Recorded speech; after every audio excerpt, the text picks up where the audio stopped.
I'm your friend, Dr. Charles Aboki. I'm still looking at the power of womanhood. I want to look at the emotional strength of a woman. You see, when they say women are the weaker vessels, hydrochloric acid or sulfuric acid looks weak compared to a piece of metal. But if you pour hydrochloric acid or sulfuric acid on a piece of iron, it will corrode it, it will wear it down. Water or urine looks weak compared to concrete.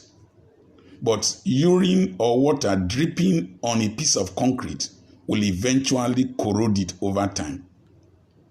You see, I want to look at Deborah. Deborah was a ruler of Israel.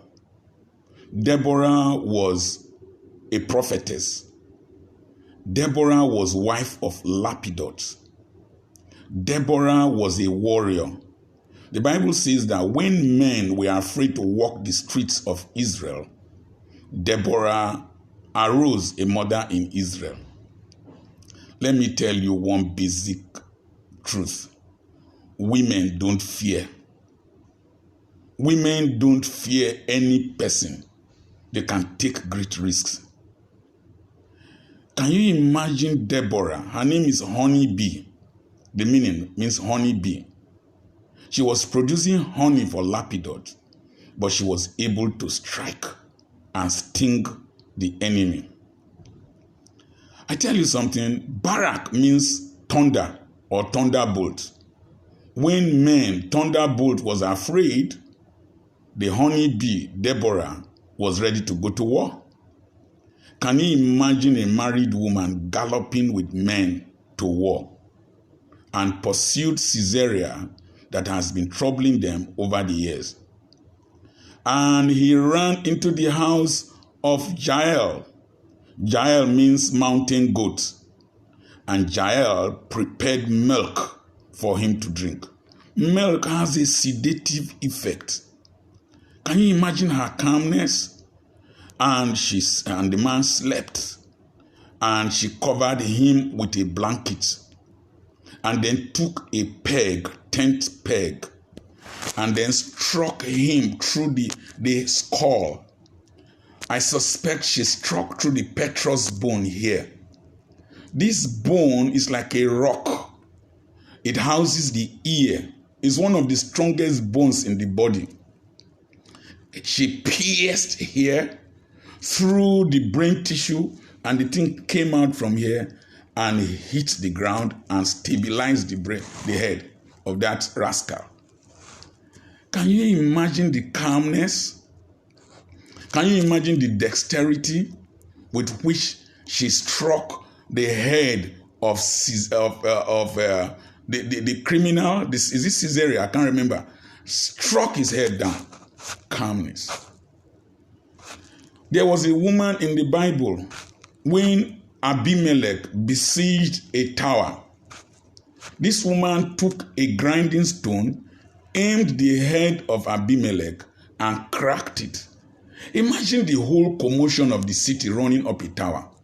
A woman was calm enough to carry a grinding stone, organized enough, and she was calm enough to aim the head of of Abimelech, knew him, and dropped it and cracked the skull of a man. I want to talk about when Sheba ran to the city of Abel, and Joab, the general, fierce general of David, went and surrounded the city. And the men were afraid. And a wise woman in Israel went to the wall and said, "Is Sheba there?" Said, "Yes." Said, "Come over, I want to talk to you." And Sheba went there, and the woman convinced Sheba that she was going to bring the head. Convinced Joab that she was going to bring the head of Sheba. And she spoke to the men, and they beheaded Sheba and threw the head of Sheba across the wall. I say this, then I will end this video. Do you know how many men stare at your wife on a daily basis. Stare at her buttocks, her breasts, her face. And she knows that they have a predatory tendency. And some of them even put her under pressure to sleep with her. And she resists them on a daily basis in her workplace, in her marketplace, wherever she goes. She resists them. And she has been resisting them for years. Some of them have been married to you for close to 30, 40 years. And they have not committed adultery. But you can't withstand the Bermuda Triangle of a dirty girl.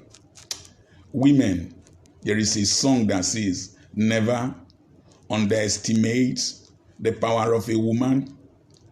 If you underestimate the power of a woman, your wife, your girlfriend, your sister, your mother, it is to your own detriment. Beware, women are emotionally strong. Respect them. God bless you. I'm your friend, Dr. Charles Apoki. The series continues. Keep tuning to Word and Wisdom channel.